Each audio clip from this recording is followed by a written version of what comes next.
It's Pete from Cheap Homesteading, and today I wanted to give you guys just a bit of an update and a tour around the Sugarbush.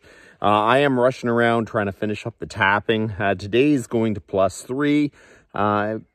It'll run a bit, but we really haven't got a big run yet, so I really haven't missed too much. I'm always running late. So this year I'm putting out the most pails I ever have. Last year I just didn't have enough lids, so I couldn't put out the rest of my pails. So this year I built a bunch of lids. So right now we're going to have about 150 pails out this year. So in theory, we should be able to make 150 liters of maple syrup, but it just never seems to work out that way. So basically I made these homemade tin lids. You just bend an edge, and you just snap them on the top of the pails, because man, it becomes expensive. If you have 150 sap pails and you go to buy lids, that's a lot of money you're going to be spending. So this is definitely the cheapest way you can put lids on them. So that's what we're going to do today. We're going to run around, put the rest of these lids on, and I have about another 16 more to tap. So that's what we're going to do. We're going to get out here and finish up the tapping, and then I'll give you a little bit of a tour of the Sugarbush. So let's go.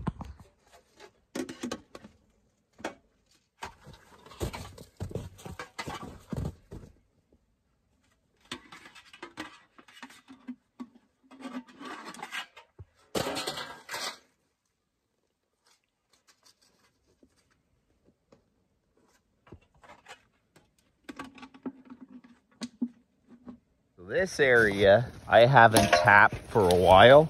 There's a bunch of maples on this ridge all the way down. I had enough pails, I just didn't have enough lids. I just ran out of time to actually get this done, but this year I've got them all out. The snow is definitely deep.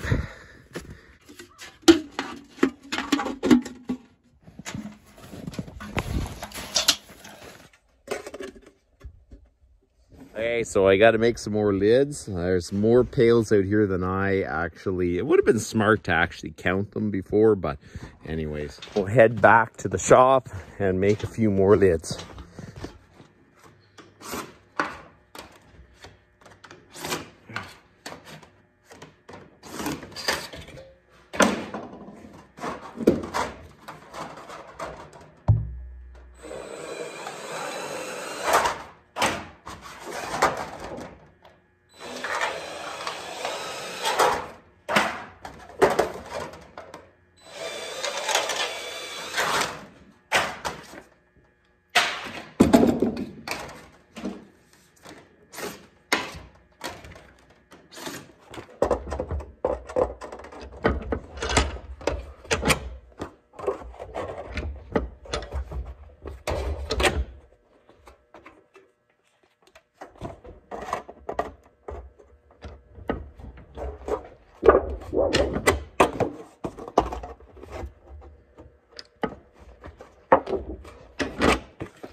I did a rough count. I went around. It's awful hard to count buckets when they're up on trees, because you get around them, some are on the other side, then you forget what you already counted. But I am definitely at 140, 145. My guess is it's probably pretty much exactly 150. It's just super hard to actually count everything. The last 16 pails I'm about ready to put out, and I have tapped the bush. You know, there's a lot more trees to tap, but for one person, 150 is enough. I did a rough calculation. I think it took me about 11-12 hours of trudging through the bush to actually tap 150 trees. I don't know if that's good or bad, but that's as long as it took me anyways. That is a little bit on a Saturday and every night after work. But this is the last 16, so we'll get these up and I am done. I thought today I was going to get the cubes all washed out, the pans all washed out, get ready. I do need to cut a little bit of wood to boil the sap yet.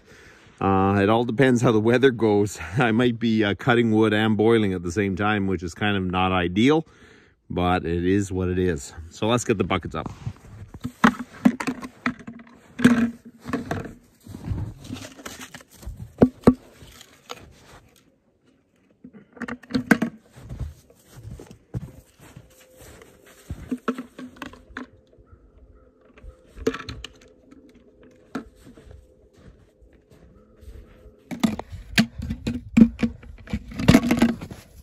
Okay, so we need one more of these lids.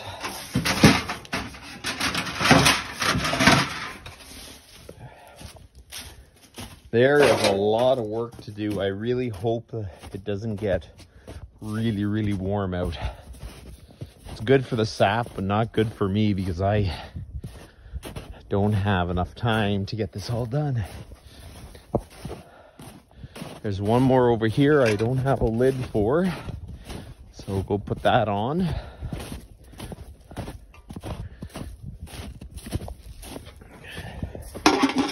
Look at that. It is actually running pretty good today. We've had a good go of new subscribers onto the channel, and I wanted to say thank you for subscribing. But you guys haven't seen the maple bush. This will be the first year that you actually see it. So I thought, you know what, I'll give you a little bit of a tour. People that's been around for a little bit, they've seen it here and there along the way, but maybe I'll show you a little bit more of an in-depth tour. Here is the main road into the sugar shack, and I pretty well tap all the trees going up the road because it's the easiest way to empty sap is right next to a road for sure.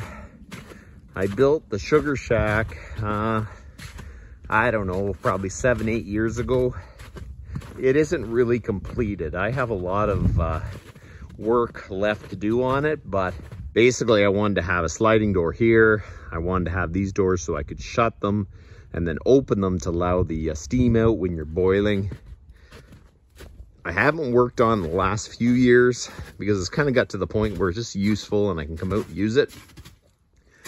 I have two 3x7 stainless steel pans. I start a fire under here, and then it goes right under the both pans, and then it boils the front pan and kind of preheats the back pan, and then out the chimney in the back. I have a sap tank there, which my goal is to put 2 because we've pretty much doubled the production. So I really need to build another tank holder right there. The rest of the bush, it's all the way back. There's a trail, and I just tapped it all the way. So that is basically how my maple sugar bush is set up. Most of the tapping is right off the trail. Makes it a whole lot easier to dump the sap. That is something really important because last year I tapped all the way back and I had to carry the sap all the way here. So this year I decided to try to keep as many of the pails close to the shack as possible. It just saves so much more time. So all the trees are tapped. I really thought that I was going to get a whole lot more done today. I thought maybe I'll wash the pans out, get the tank done, and I still need to cut a little bit of firewood to actually boil the sap. So there's a lot of work to do, and if the weather really warms up, I'm gonna have to be doing it quickly because I'm running out of time. So I don't know why I do this to myself. I always wait until the end, and then next thing you know, spring is a surprise. So anyways, that's the way I roll. Bush is tapped, we are ready. I still have a lot of work to do, but I'm hoping that the weather holds off just another weekend so we can actually possibly get all those little things done, and then we can go right into boiling seasons. So that's about enough for today, and you guys have a good one.